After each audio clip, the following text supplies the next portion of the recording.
Hello, folks. We want to welcome you to the Domestic Violence Solidarity Conference call. I have on the line with me from Australia, Tim Holmes, and also the founder of WOCPSCN, Women of Concern Professional Strategic Conscious Networking, Loretta Green Williams, and she is the facilitator and organizer of the Domestic Violence Solidarity Walk. And I'm Jasmin Farnum. I am the New York Eastern Regional President for WOCPSCN, and I'm organizing a walk solidarity for the domestic violence victims here in Brooklyn, New York. Welcome, Tim, and welcome, Loretta. Thank you, Jasmin. Thank you very much, Jay. Thank you. Well, we want to give everybody an opportunity that's listening to our conference call, an opportunity to reach out to us. Tim is organizing in Australia, and he's going to talk to you a little bit about if you want to connect with him or if you want to start a walk there, how you can do that. And we're going to first hear from Loretta Green Williams, and she's going to tell you how to connect with the walk or organize a walk elsewhere and where else we do have walks. So, Loretta, let me give you the reins of the call, and please share with the listeners as much as you feel necessary. Thank you very much, Jay. I'm really excited about this and the fact that this vision is coming into fruition. It was interesting. Just a couple of months ago, I actually woke up out of a dream and was informed to do this. And the framework of walking in silence for the silence came forward. And I think that's really profound because we know that if you're in a situation of domestic violence, your voice is taken away. That is the very first thing that is taken. You're abdicated to silence. You're abdicated into that space of horror, of terror. There might be a situation where you cannot speak out. We know just a couple of months ago those young girls that were abducted for years in the Chicago area and did not have a voice. We know people personally that have had to engage in these horrific situations. I personally had to engage in it, and my daughter lost her life to it, so her voice will never be heard again. So the impact of walking on their behalf is the purpose or the premise behind this walk. So we're not walking for a cause. We are walking because we are tired of the silence, because we are tired of seeing people abused and misused. We're tired, and we are going to globally say enough. And so to all of you who are engaging in the walk, who are establishing the solidarity through a walk, be it be in your yard with you and a friend, or as Tim is doing, organizing a country. Personally, I want to say thank you on behalf of my daughter who will never speak again, and on behalf of me who took my voice back when I walked out of my estranged house the first Saturday in November at 7 a.m. And that's why the walk is at the first Saturday every November at 7 a.m. It shall take place because that was my liberatory action at that particular time. So we're excited about that part of it. In regards to the West Coast and what we're doing here, just things are happening. I'm in the Sacramento area, and there will be a walk at the South Side Community Center. That's between 7th and U Street off of Route 50 in Sacramento, California. There will be a walk in Oakland, California, San Francisco. There'll be a walk in Los Angeles. We're excited about that. There will be a walk in Atlanta, Georgia. There'll be a walk in Cincinnati. We are asking and galvanizing all women of concern professionals and strategic conscious networking that are on LinkedIn, that are on Facebook, that are in our Twitter, that is in our Google+. Not only women, but men. Let's stand up and walk against the silencing of those who have lost their voices. We are giving them their voice back again. We're not walking for a cause. We know the cause is domestic violence. We're walking because if there is domestic violence, and we're saying enough. Okay, so we have Cincinnati, we have Atlanta, we have Australia, we have New York, And I'm imagining more people, as they listen into this conference call, will be reaching out to find out how they can start a walk. Loretta has shared with us, folks, that she lost a daughter to domestic violence. She was also a victim of domestic violence herself and left that situation on this date, November 2nd. So how many years ago, Loretta? That was 3 years ago. 3 years ago. 3 years ago. Mm-hmm. And also the generational abuse, the dysfunction and generational abuse.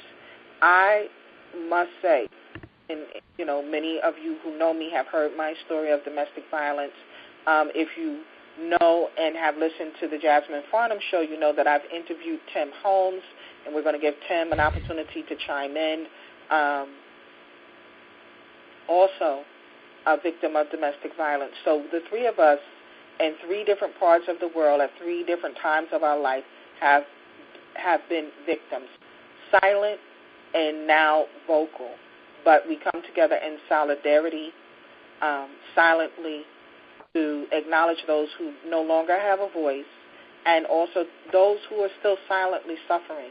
So I want to give Tim an opportunity to chime into the conference call and give us a little bit about what's going on out there in Australia and exactly in Australia where you are, Tim. Yeah. Okay. First of all, hello, Jasmin, and hello, Loretta, and thank you for inviting me along. And I was very touched and moved and indeed humbled by your story, Loretta, there briefly said. With me, it's not exactly domestic violence, it is violence I've suffered in silence. And one of the things that attracted me to this particular walk is that we can show solidarity in silence to the people who are suffering from violence in silence and feel they don't have a say in it. And by us doing these walks, we're supporting them, and indeed I hope we are empowering those people to break free of that silence and feel that they can actually break out of whatever that violent situation is. Mine was a very violent attack, and as Jasmin said, I have been interviewed on a show, and I've suffered in silence for many, many years after that attack, not feeling that I could say anything. The stigma, the stereotype of being a man and things like that, and that's one of the other things I'd like, which is what I liked what you said, Loretta. It's also about men. Men suffer domestic violence and other forms of violence as well as children, and I think if we use these walks as a sign of solidarity to other people who are suffering in silence, then we're doing our job, and it's worth it. I've got a couple of places in Australia already who are willing to do a walk, indeed organising one already, and a friend of mine who herself suffered for many years domestic violence is certainly on fire with this one. And I'm also hoping to get some people in England involved as well. I'm working on that one as well. And to be honest, the way to contact me is through the fan page on Facebook, and the fan page is called Domestic Violence Solidarity Walk. So if you just put that one in, you'll find us. Absolutely, yes. Folks, we do have a fan page for the Domestic Violence Walk on Facebook, but also have the WOCPSCN.com website that you can visit to get more information on how to, and suggestions on how to organize a walk if you're interested in organizing a walk. We want to also bring Loretta back into the conversation because, as she said, it is not a cause, because we understand the cause is domestic violence. That's great. That's fine. It's not an awareness walk either, because that's totally something different. We're all aware of the violence that people go through, whether it be domestic violence or community or, whatever. We should be safe as well, Tim, in our communities to walk from work or to work or absolutely store, anywhere. We should be safe. The walk is a walk of silent solidarity, and the silence for those who are silent. We hope as you walk silently that you reflect on the lives that you either know of. I, too, lost a family member to domestic violence. We hope that you will reflect on those that you've read about or seen news reports about that have lost their lives violently to domestic violence. Men, women, children, all race, creeds, colors suffer from this domestic violence. We're not raising funds. We're not asking for funds. We're not selling anything. And at this point, I would like for Loretta to come back in because this is her vision. And the way that she envisioned it, we want to definitely hear more about that from Loretta. Thank you. Thank you so much, Jay. So the premise behind this is very different from other organized projects. Other organized projects, you come together under one umbrella and you collect. This is not the purpose behind this. The purpose behind this is to give a space of healing and discussion. So that's why there are no financial contributions around it. Now, if you want to give to a domestic violence organization or donate, please, feel free. They need the money. Because of government cutbacks all around the world, they're the ones that suffer the most. So when an opportunity arises that someone can go to those organizations, their funds are limited for individuals, for families. Here's an opportunity for you to take active approach if you want to give a monetary contribution, but the event itself has no monetary contribution at all. It has to do with us saying enough. It has to do with us coming together collectively on one mindset. That's where the solidarity comes in at. And look at the impact of the silence. First of all, in our society, no matter where you are around the world, there's never a quiet moment. So now you have a group of people walking quietly. That's disturbing by itself. But that disjuncture of quietness is where the solidarity sits. That's where the revolution sits. That's where the action sits. That's where the change sits. That's where mindsets will shift. That's where it will sit, because the fact that you are walking together, because you are reflecting on a loss or the loss, that's where the change will come at. That's what people will change their minds and wonder, well, what can I do? That will galvanize action. Our walking quietly will galvanize the action. Remember, it's not a cause. It's because we're tired. It's because we will no longer be silent about it. It's because we will no longer see the next-door neighbor getting beat down and say, it's not my business.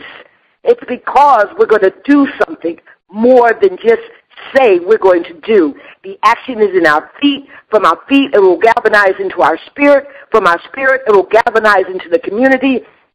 And that's why they are small walks. They're not a great localized walk, because the violence happens in our communities. It doesn't happen where a group of us come together. It happens in our communities. So the vision is that communities come together and walk. Communities come together and walk. So in one community, there could be 1,000 walks because it's in your block that it's happening.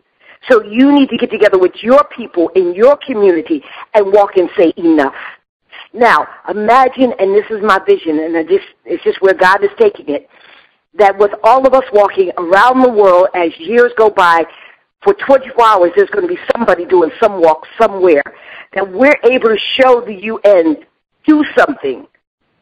Your community, your world community is saying, do something. Now get up and do something. Don't just create a resolution and then put it on the side.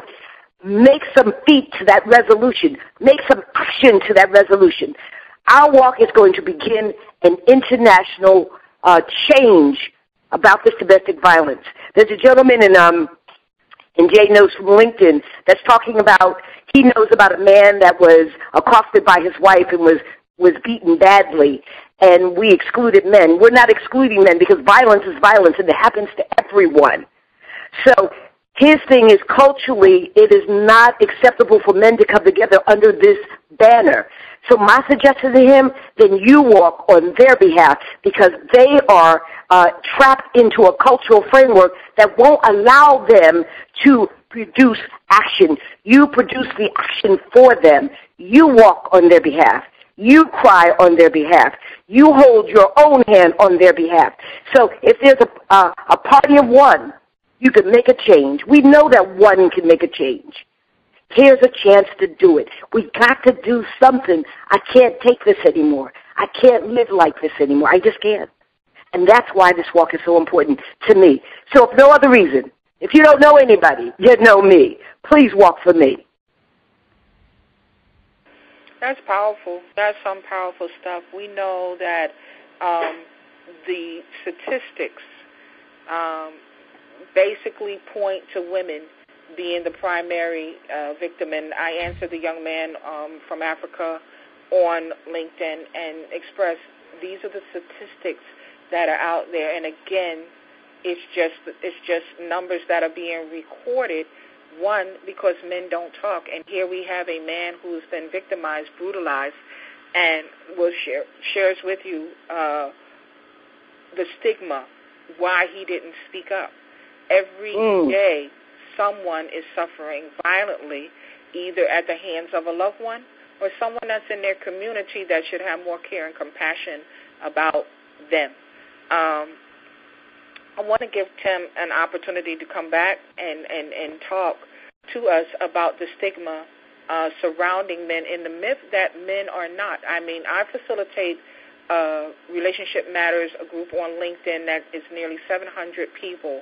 Some are survivors that now serve, and some are servers that are serving in the population of domestic violence of some sort in some various part of the world. The group is vast, and it is a group of very vocal people who have shared their stories of either suffering silently and their victorious turnaround. So we know that it is not just women. We know that men are included, but by large, men don't talk. The statistics are not favorable to men. It talks more about children. It talks more about the women who are beaten. In the United States, it says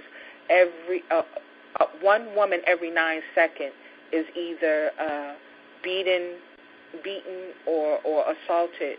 And it says 1 in 3 women around the world are suffering the same type of violence by the hands of a loved one. And it goes on to talk about teenage girls with the boys and so forth and so on. There's a lot of stats and information, but the focal point here is not that stat or that information. It's the ones that have not spoken and cannot speak.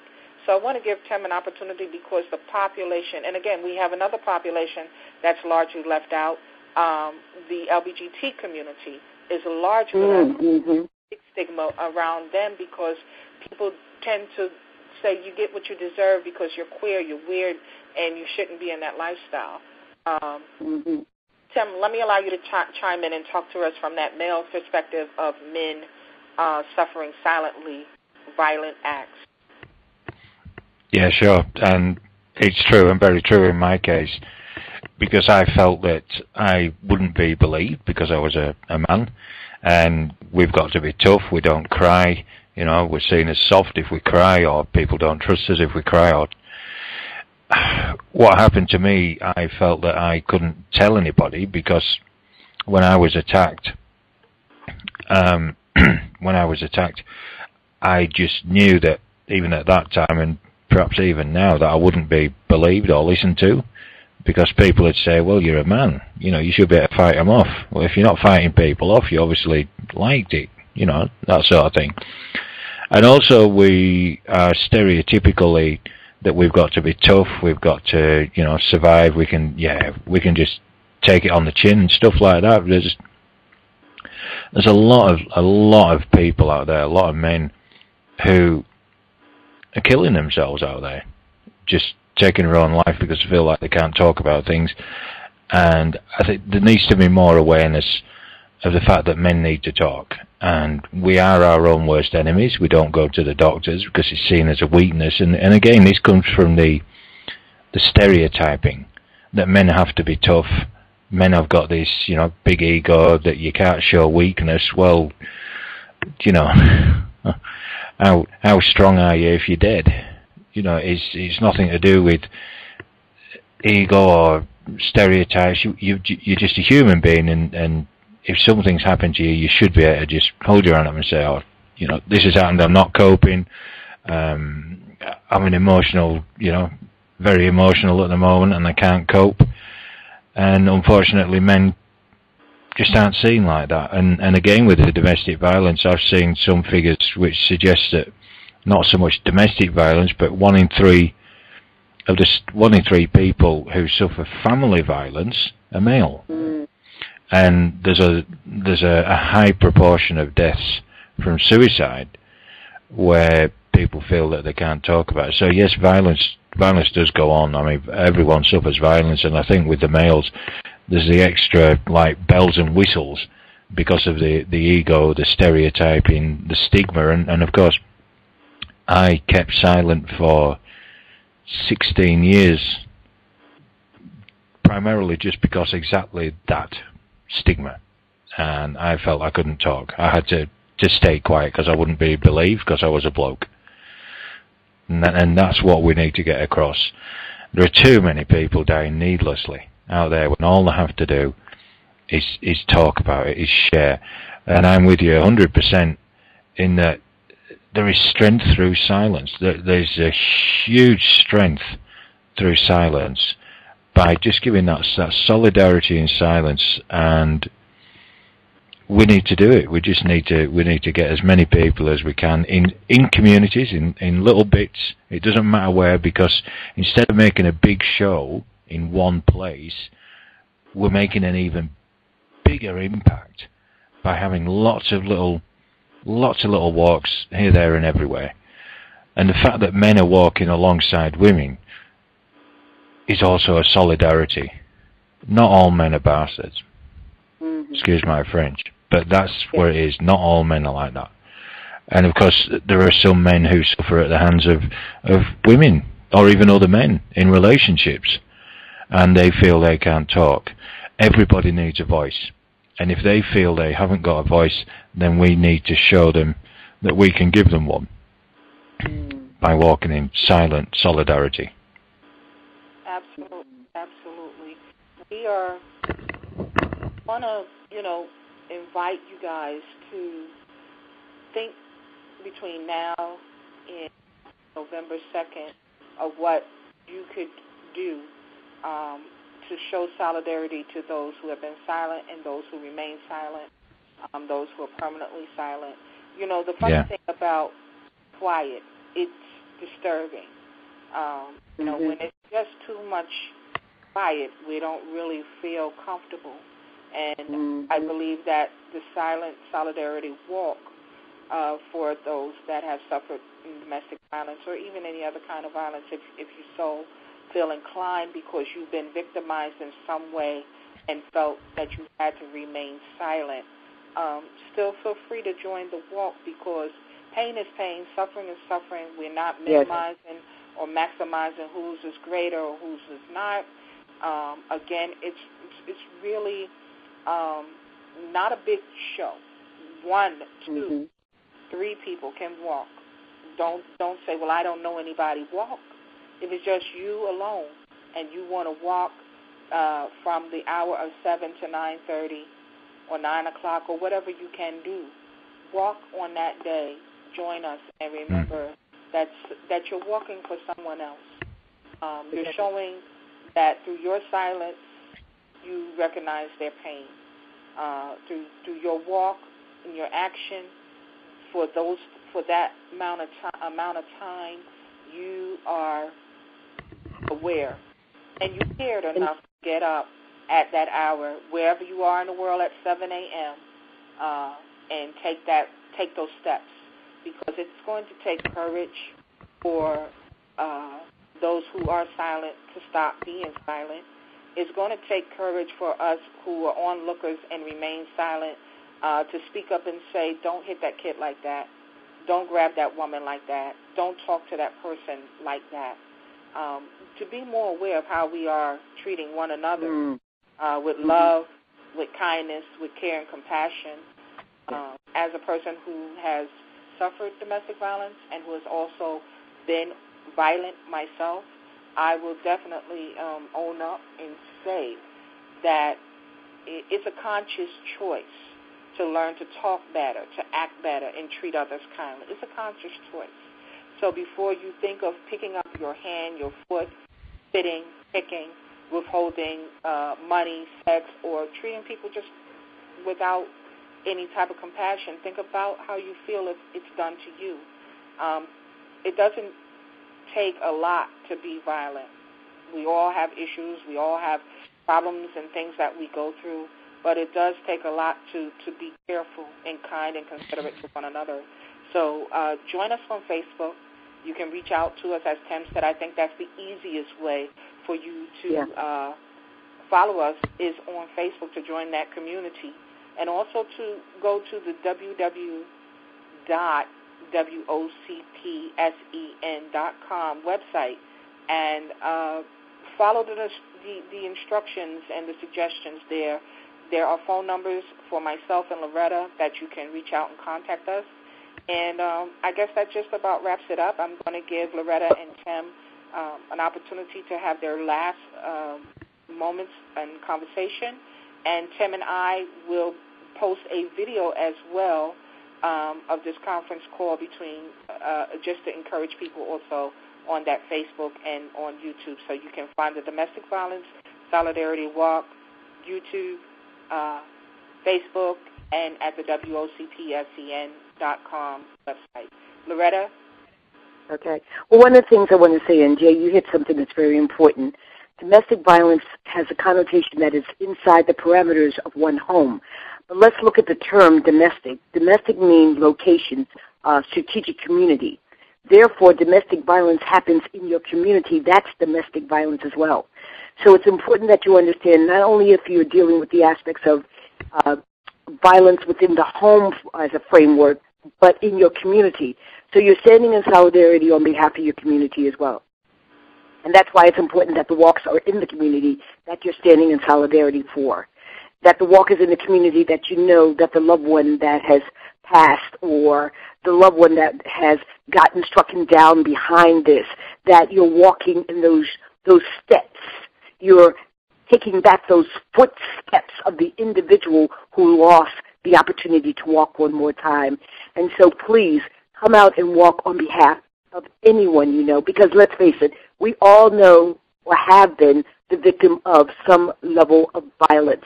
If it's verbal, psychological, emotional, physical, we all have been embedded with some level of this. It could be from a child to a person 100 years old. Please come out and let's make a statement. Let's make a statement that government cannot overlook. Let's make a statement that people that are doing this saying, wow, maybe I need to take a second look. Let's do this because we know that this is a part of who we are going to be. And we know annually we're taking these steps on behalf of those who have lost their voice. So please, please take this opportunity to have a B cause. That's the walk, the B cause. That's our walking in silence for the silence, domestic violence solidarity walk. It's our B cause. Thank you so very much. And Tim?